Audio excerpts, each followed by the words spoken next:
Pour plus de vidéos d'informations, abonnez-vous sur la chaîne YouTube de Thiaroye Info TV. Appuyez sur la cloche pour avoir des notifications. D'accord, ñu gis ni nag ñi nga xam ne ñoo di boulanger yi dañoo amal ñetti fanu grève ñetti fan yi nga xam ne dañoo bank seen loxo duñu defar mburu lan moo waral lu ni mel. waaw balaa ñuy def dara dañuy masawu askan wi di ci jiital suñu bopp parce que ñun ñii liggéey ci mburu kenn gënuñoo consommer mburu suñu njaboot mburu la ñuy ndekkee kon ñun ñooy premier consommateur waaye ñi ngi balu ak askan wi yëpp bàyyiwuñ kenn parce que lii am di lu nu gënul ci ñun ñi nga xam ne ñun ñooy chef d'entreprise bi parce que nga xëy wàccee say porte teewul sa courant mi ngi daw say emploi da nga leen di fay extra loolu du ndam te képp kuy ubbi sa entreprise pour jëm kanam la mais pas pour jëm gannaaw kon grève bi nekkul suñu coobare nekkul lu ñu gënal donte suñu coobare parce que ñoo décidé ne dañuy taxaw mais boo déggee ma ne nekkul suñu coobare parce que dañ ñu teg lu ñu attanut ñu ne leen wàññi leen ko ñu ne duñ ko wàññi di ñu wërale va-et-vient presque 300 lii daal moo waral grève bi. dañ leen a tag loo leen àttanul est-ce que mun nga toj yax bi pour ñu xam li ngeen àttanul li ñu leen teg lan la. ok merci beaucoup liñ àttanul mooy bépp matière première bu ñuy jënd pour defar mburu ak lu aju ci farine dañ ko yokk bu mu mën a doon farine bi dañ ko yokk wax naa la ne la avant élection yi présidentielle yi passé farine bi ñu ngi ko doon jënd ay 13500 14000. ñu jëlee ko foofu yóbbu ko 17000 ñu ne dañuy grève ñu dawal quelques mois ñoom ñu geeraat ci seen biir ñoom ma ñuy wàññiwaat ko ba indiwaat ko ba 14500 14750 loolu ñu daw ci temps bu yàgg mën nañ ne daw nañ ci 1 an wala 2 ans ñu xëy jëlee ko foofu yóbbuwaat ko ba bi am produit maanaam bi am améliorant ñu yóbbu ko 16800. non 17300 bi amul améliorant ñu di ko jaay 16800 ñu nekk ci loolu di jéego ko daanu nar a grève ki fi nekkoon premier ministre moo woote réunion d'urgence pour la première fois ñu woo boulanger yi parce que boulanger yi moom état secteur informel la leen jàppee considéré wu leen at yu mujj rek lañ leen di woo secteur formel la man mii di wax ak yow dama am reçu de commerce dama am NINEA GIE laa yor employé li ci état santaane ñu mettre leen en règle def naa ko. di fay OPV di fay lépp di fay impôt chaque année dañuy ñëw daggal ma sama quittance ma fay kon du ma informel te bari naa ci morom foo mën a dem ci àdduna nag am na ku jub am na ku jubadi maanaam ku tege ci yoon ak ku tegewut ci yoon bon léegi bi ñu yokkee farine bi noonu ñun ñu ne leen mënatuñoo dem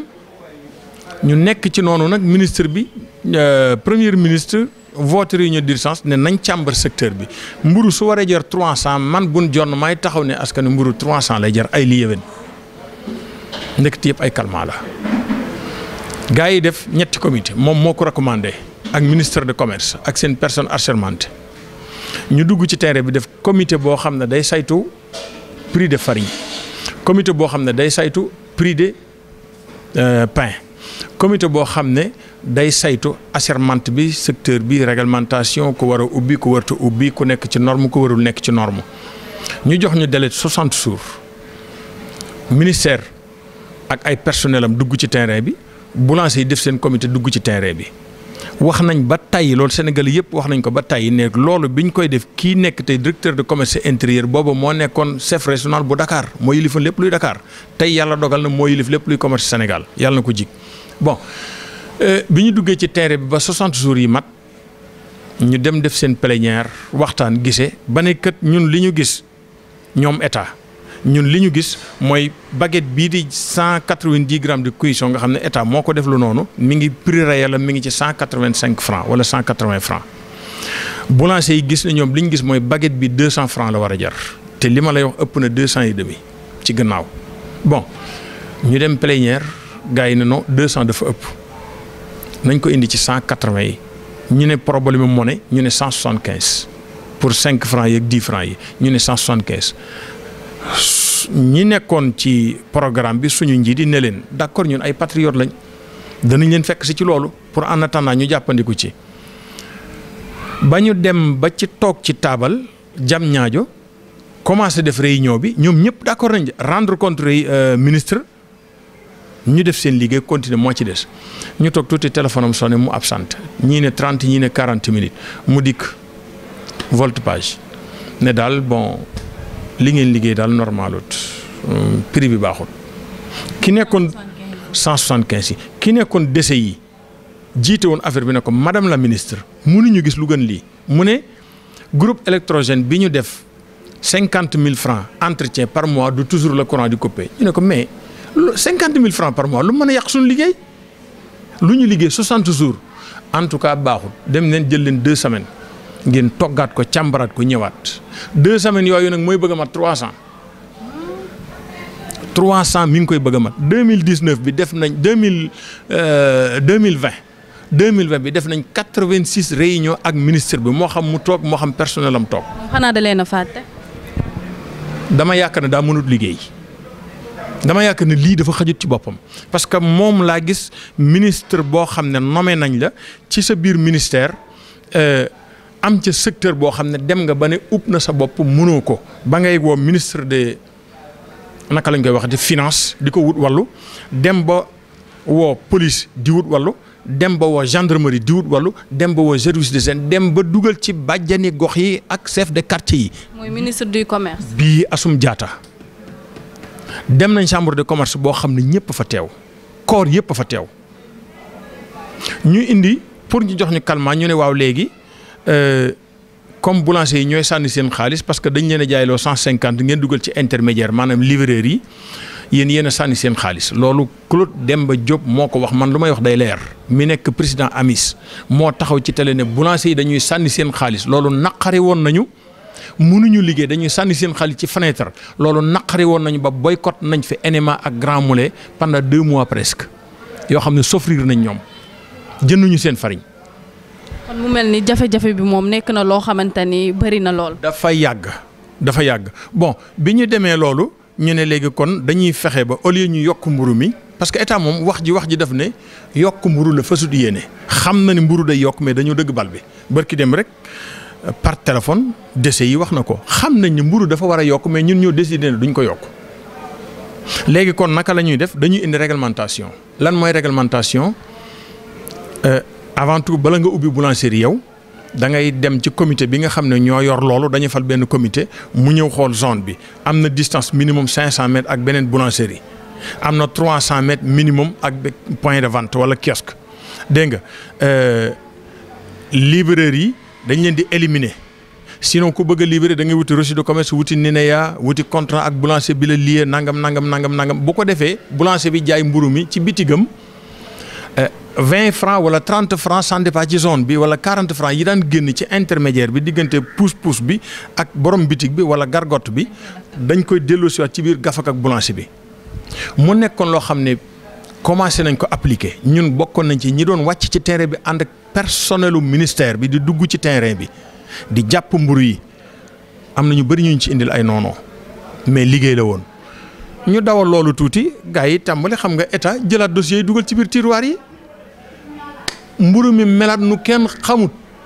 kees yi ñu doon wax léegi da ngay xool boo dee seetloo da nga dem ci bitig yoo xamante ne contreplaqué la ñuy daaj lu mel ne kaafu xëti xam nga kaafu xëti mooy lan pigeon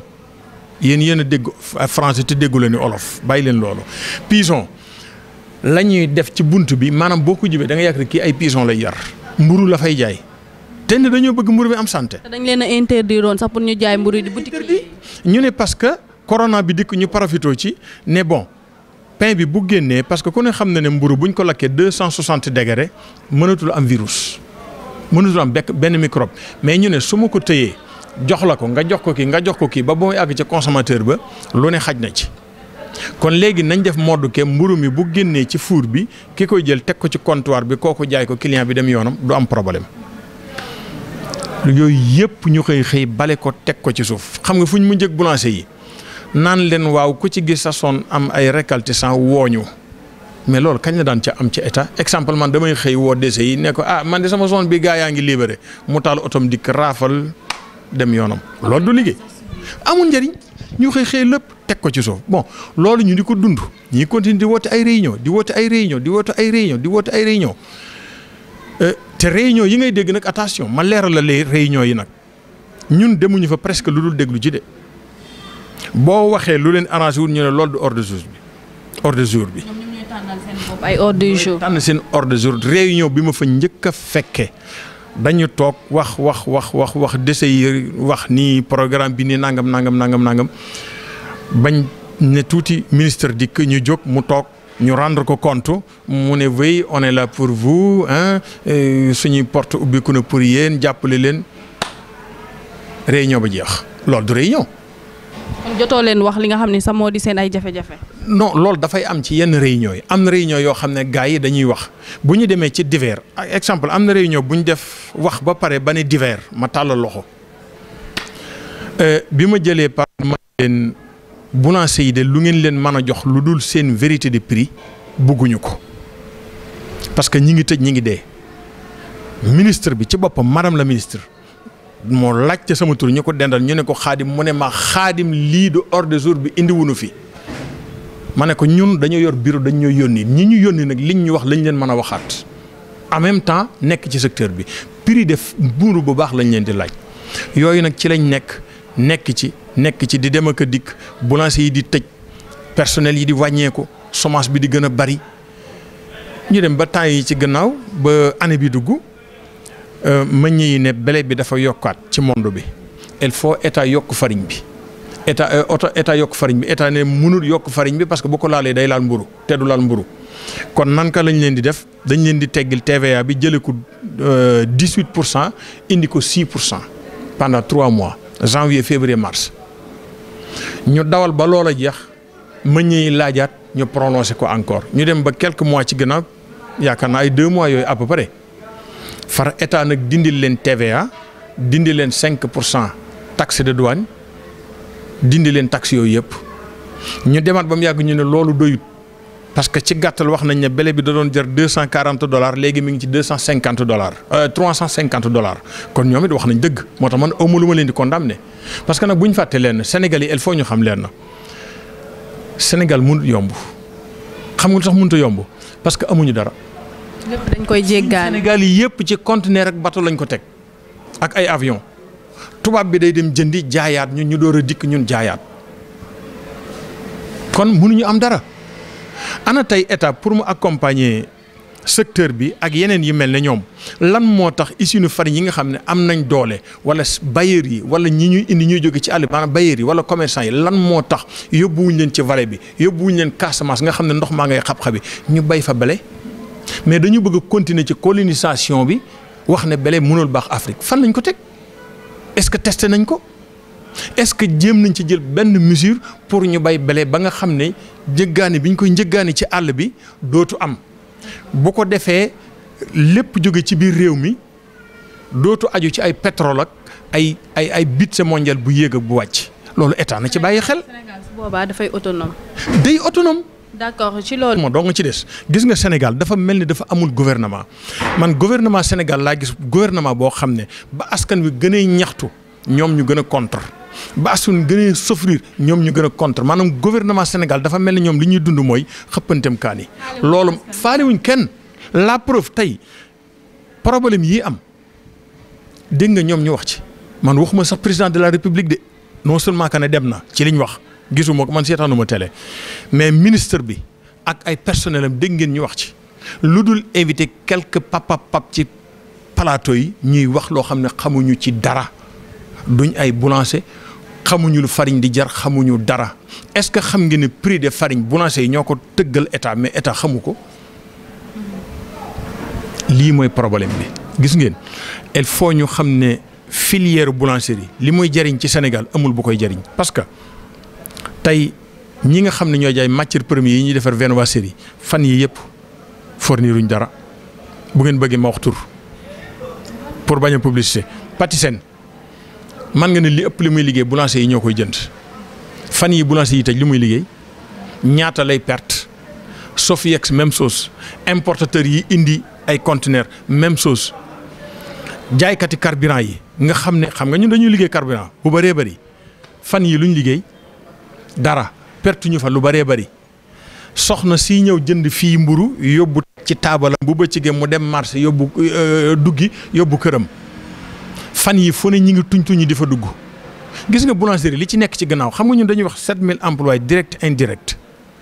mais mënuñu xam ñaata ñooy dund ci mburu boo nee restaurant ne mburu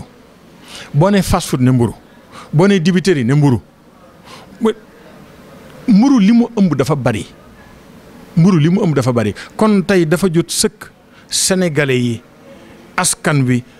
gouvernement bi xam ne filière bu mënta ñàkk la buñ ñu tëjoon benn par benn ba ñu jeex danañ ko joxaat ñeneen ñu ubbiwaat ko benn par benn ba mat parce que mburu mondial la mburu du Sénégal mburu mondial la mburu ca jamono yonent yi la woon te mburu moo am barke boo xam ne moom képp ngay mën a xëy lekk ko gontu lekk ko te du la sàppi fonde yi ñuy wax ak yii yëpp boo xëyee naan fonde bu ngoonee fonde sàppi la. su yàggee ñu daal di dem ci fonde yi de su naree demee nii. soxna si man mii di wax yow man boulanger la mais fonde la ëpp lu may ndékkee mais su ma ko ndékkee ñaari fan sama xel ci mburu lay ne dafa am loo xam ne barke la bu yàlla def xam nga dégg nga fi ñu naan céréale locale dëgg la mën na nekk mais minimum la parce que xam nga lu tax faw mu am farine gis nga balaa ngay jàmbu farine bi ba mu nekk pat ba nga mën ko liggéey former ko ni nga ko bëggee kooku dafa matière bu ñuy wax glutine kooku blé képp la ko yàlla may dugub amu ko mboq amu ko ñebbe amu ko leneen amu ko moom képp la ko yàlla may buñ la nee tey kii pain ñebbe la xamal ne 75% farine la li ci des nekk complément buñ ne la